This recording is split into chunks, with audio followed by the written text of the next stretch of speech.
안녕하세요. 현실주의자입니다. 이제 아침이죠?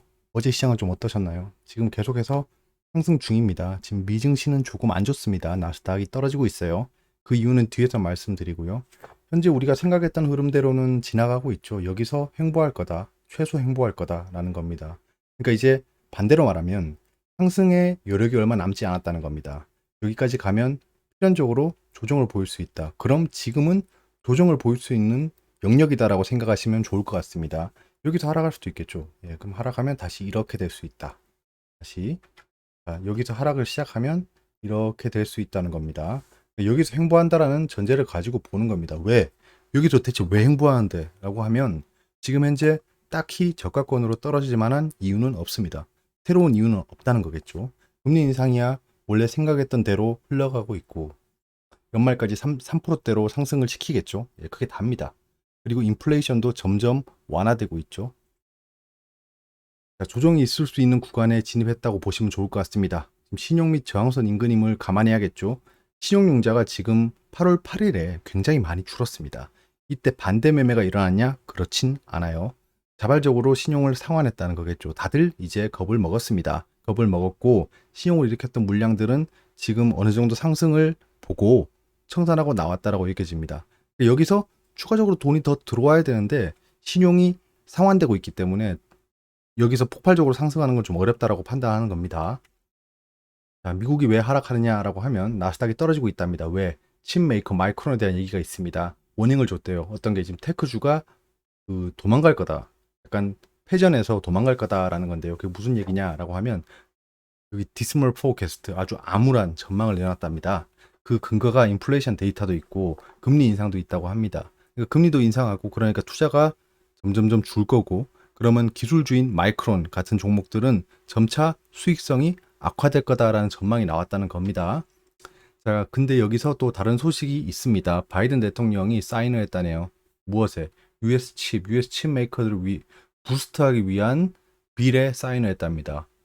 무엇을 위해서요? 예, 중국이랑 경쟁하기 위해서 52.7 빌리언 달러, 예, 거의 53조죠. 아니죠. 60조죠. 60조. 60조 가량의 보조금을 지급한답니다. 서브시디라고 하죠. 이게 보조금입니다. 보조금. 왜 보조금을 지급하냐? 중국이랑 경쟁하기 위해서입니다. 칩메이커는 좋겠죠. 보조금이 지급되니까. 한 가지 뉴스가 있습니다. 메타버스 좀 관심 많으시죠? 메타버스 내에 땅값이 붕괴됐다고 합니다. 가상세계 미래는 어쩌나 뭐 이런 건데요. 메타버스라는 게 어떤 건지 아시죠? 가상세계입니다. 그냥 게임이라 생각하시면 돼요. 그 안에 어느 정도 영역이 있잖아요. 예전에 이 게임을 해보신 분들은 알겠지만 게임 내에서도 부동산을 줍니다. 어떤 지역을 게임 내 재화를 내면 거기를 임대할 수 있고 이런 시스템도 있었어요. 그런 거에 연장선이라 보시면 됩니다. 그럼 메타버스 땅값이 떨어지고 있다는 겁니다. 80% 이상 하락했다.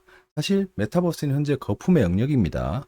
거품의 영역이기 때문에 이런 비일비재하겠죠. 하지만 미래에 메타버스가 중요한 테마로 자리 잡을 것이다는 우리가 생각하고 있어야 된다는 겁니다. 손절이 늦지 않았다. 증권가가 카카오뱅크의 부정적인 이유. 이건 내용을 안 봐도 뻔해요. 여러분들 이제 아시죠? 후이번호잖아요. 이 증권가가 이렇게 얘기하는 건 손절을 하라는 겁니다. 예, 손절을 하면 누가 사죠? 되게 웃기죠. 생각해보면. 자기들이 손절하라고 하는 사람이 누굴까요? 같은 경쟁 업체인 기관일까요? 아니면 개인 투자자일까요? 이 공짜 소식을 지켜볼 수 있는 건 개인 투자자입니다. 개인 투자자가 손절을 하면 나머지 주체는 누구죠? 기관, 외국인이 남습니다. 한마디로 진짜 파렴치 같은 얘기인 거죠. 손절을 하라는 건 개인이 손절하면 기관, 외국인이 받겠다는 겁니다. 가만히 생각해보면 그래요. 얘들은 진짜 나쁜 놈들이다라는 거죠. 자기들이 왜 나쁜 놈인지 인정하는 포인트가 있습니다. 왜일까요? 여기 국내 한 펀드 매니저 A씨. 무조건 익명입니다. 이런 건. 무조건 익명. 나쁜 놈이거든요. 플랫폼 장점을 살리자니 은행 규제 옥죄여 카카오뱅크는 지금도 비싸요. 제 마음속 목표 주가는 12,000원입니다. 현재 주가가 33,000원이에요. 그러면 얘는 이 국내 한 펀드 매니저 A씨는 12,000원이 목표 주가라고 해요. 근데 목표 주가도 되게 웃긴 거죠. 3만 원인데 목표하는 주가가 12,000원이면 얘는 속으로 떨어지길 빌고 있는 겁니다. 목표하는 주가잖아요. 그러니까 제 마음속 카카오뱅크의 적정 주가라고 했어야죠. 근데 속마음이 나온 거겠죠. 이 국내 한 펀드 매니저 A씨가 실존한다면 그러니까 얘는 지금 12,000원에 사고 싶습니다라고 지금 소리치고 있어요. 자기가 12,000원에 사고 싶어서 어떤 얘기를 하고 있죠? 너네들 손절해라. 손절해서 가격이 떨어지면 나는 12,000원에 줄 거야. 근데 뭐 끝까지 가겠습니까? 자, 계속해서 보겠습니다. 많은 시장 관계자가 손해보더라도 지금 파는 게 낫다고 입을 모았다. 은행 대출 규제까지 시작돼서 더 늘리기가 쉽지 않다고 꼬집었다. 뭘 꼬집긴 뭘 또 꼬집습니까? 얘들은 항상 이런 거에 미사옥을 붙여요. 그냥 이렇게 얘기를 했을 뿐인데 이게 꼬집었대요. 자기들이 생각하는 대로 표현하는 겁니다. 문제는 플랫폼 측면에서 카카오뱅크가 더 성장할 수 있는 여지가 딱히 보이지 않는다는 점이다. 언제는 은행이지만 플랫폼이라고 성장성이 높다고 막 IPO 할 때 그렇게 팔아먹으려고 하더니 이제 다 팔아먹고 그 주가가 점점 조정을 보이니까 더 싸게 사고 싶어서 반대로 얘기하고 있습니다. 자기 얼굴에 침 뱉는 거예요. 자기들이 얘기하는 걸 그대로 엎어버리고 있다. 파렴치한인 거죠. 이래서 기관 외국인 거기다 증권가 애널리스트는 믿지 말라는 겁니다. 그런 사람들 믿지 말고 현재를 보고 데이터를 보고 그 다음에 차트를 보고 분석을 해야 된다는 겁니다. 자, 차트를 볼까요? 카카오뱅크는 한동안 행보할 거라고 보고 있습니다. 지금 이렇게 IPO 때 다 팔아먹고 플랫폼 은행이지만 플랫폼 기업이야 라고 하지만 지금은 플랫폼 기업인데 은행이라서 규제가 심하답니다. 무슨 얘기지? 아무튼 지금 여기서 다 팔아먹고 지금 조정을 보이고 있죠. 카카오뱅크는 사실 제가 상장 당시에 얘기했었죠. 이건 거품이니까 좀 떨어질 거라고. 어쩔 수 없는 겁니다. 그게 뭐 전문적으로 보는 그런 게 아니고 너무 거품이었어요. 하락 추세가 이렇게 진행되고 있었죠. 근데 지금 어떤가요? 하락 추세가 끝났죠. 하락을 심각하게 하다가 하락 추세 거의 끝났습니다. 하락 추세 그 돌파해서 다른 영역이 있는 거죠. 자, 어딘가. 이렇게 돼 있죠. 그럼 어떻게 될까요? 여기서 뭐 이렇게 조정을 보이다가 이렇게 올랐다가 약간 이렇게 움직이겠죠? 그러다가 약간 이렇게 올라갑니다. 이 기간은 좀 살펴봐야 됩니다. 시향을 좀 봐야 돼요. 카카오뱅크는 어찌되었건 은행주기도 하지만 기술주기 때문에 이 업황을 많이 탑니다. 그래서 이게 바로 이렇게 상승한다기보다는 여기서는 추가적인 하락은 없을 것 같다라고 보는 겁니다. 추가적인 하락이 발생하면 요 전저점에서 손절을 하면 되겠죠. 그러니까 굉장히 투자 전략이 단순해지는 겁니다. 이런 종목은.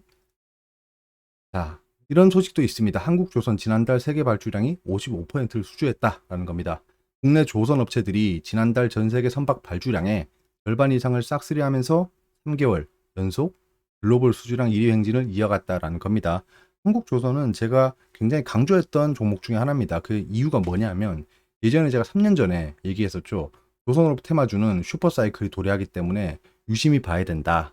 나는 조선주의 추세를 보다가 투자하겠다라고 말씀드리고 현재 실제로 가지고 있습니다. 큰 비중으로 홀딩하고 있죠. 현대중공업. 곧 부각될 겁니다. 이 슈퍼사이클에 대해 곧 부각이 될 거예요. 자, 한전이 2분기도 5조 적자다. 전기료 인상 압박이 커진다라는 겁니다. 물가 인상하고 물가가 급등되고 있는데 전기요금 인상할 수 없으니 적자 규모가 최대 30조 원에 이를 수 있다는 전망이 나왔다라는 겁니다. 그러면 이제 한전에 이런 걸 생각해 봐야 돼요. 제가 보는 포인트가 뭐냐면 영업 적자 규모가 인플레이션이 이렇게 심하고 기름값이 100불을 넘어가고 이런 상황에서 영업 적자가 30조면 이게 바닥이라는 겁니다. 그러니까 한국전력은 지금 바닥입니다. 무조건 바닥권이에요, 이건.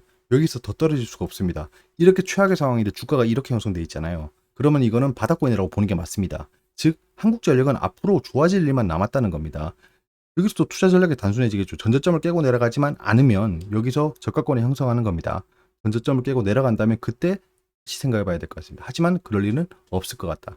제가 한국전력 영상을 찍었을 당시에 주가가 16,000원, 17,000원 이때였습니다. 그때에 비하면 지금 30% 이상 올라가 있죠. 그러니까 지금 현재 저는 굉장히 유리한 포지션에 있는 거고 한국전력은 앞으로도 더 좋아질 거라고 보고 있는 겁니다. 현재는 따로 한번 보겠습니다. 그리고 어제 말씀드린 폭우 홍수 관련주 한번 말씀드려 보겠습니다. 안 사셨죠, 여러분? 저 믿습니다. 안 사셨죠? 우선 저는 샀습니다. 딱 소리가 나야 되는데 수익권에서 보유하고 있어요. 투자 경험이 많은 트레이더의 영역으로 보입니다. 이건 구경만 하시는 게 좋을 것 같아요. 이런 한때 테마들은 왜 거래량이 몰리고 거래 대금이 왜 올라가고 왜 상승 상위 종목이 있고 이런 거에 대한 생리를 파악하기 위해서 말씀드리는 겁니다. 예전에는 이런 거 제가 말씀 안 드리고 투자를 했었지만 지금은 인플루언서로서 방송을 하고 있기 때문에 참고 삼아 알려드리는 거예요. 테마주는 정말 위험합니다. 자, 강남 외제차들이 폭우에 난리 났대요. 날아간 차값만 326억치랍니다. 이러면 어떻게 되겠죠? 보험 관련주가 안 좋아진다라는 겁니다. 세기의 폭우가 계속된다고 합니다. 세기의 폭우라고 하죠. 여러분 제가 늘 강조드리는 게 뭐 있죠? 주식시장은 새로운 소식, 최초 이런 거에 민감합니다. 지금 세기의 폭우라고 하죠. 11일까지 최대 350mm가 내린다고 합니다. 자, 그러면 지금 보시면 내일 아침까지 수도권 강원 영서에 강한 비를 쏟은 이후 충청권과 전북으로 이동할 것으로 관측된다. 그러니까 이게 2, 3일 정도 지속된다는 겁니다. 그러면 오늘 제가 계속 지켜봤어요. 이게 갭 상승권에서 많이 멀어져서 조정을 보여서 끝나나, 사실 이거 꼭대기에 잡았으면 반성해야 됩니다. 꼭대기에 잡은 사람들은 진짜 반성해야 된다. 어제 절대 그렇게 하지 말라고 했죠, 제가. 자, 그래서 조정을 보인 다음에 어디까지 떨어지는지 보는 거예요. 그렇게 해서 얘는 내일 한 번 더 쏘려고 준비를 하고 있구나 라고 생각을 한 겁니다. 안 쏘고 갭 하락을 하면 좀 곤란하겠죠. 그럼 좀 지켜보겠습니다. 그럼 뭐 손절하고 나오면 되죠 뭐. 내일까지 지켜보다가 매도 예정입니다. 뭐 투자가 최근에 어렵습니다. 근데 반등을 이루어 줌으로써 여러분들의 숨통을 트였을 것 같아요. 그래서 우리가 시장 전망이나 글로벌이 어떻게 흘러가는지를 자세히 보면서 한번 같이 투자해 보시기 바랍니다.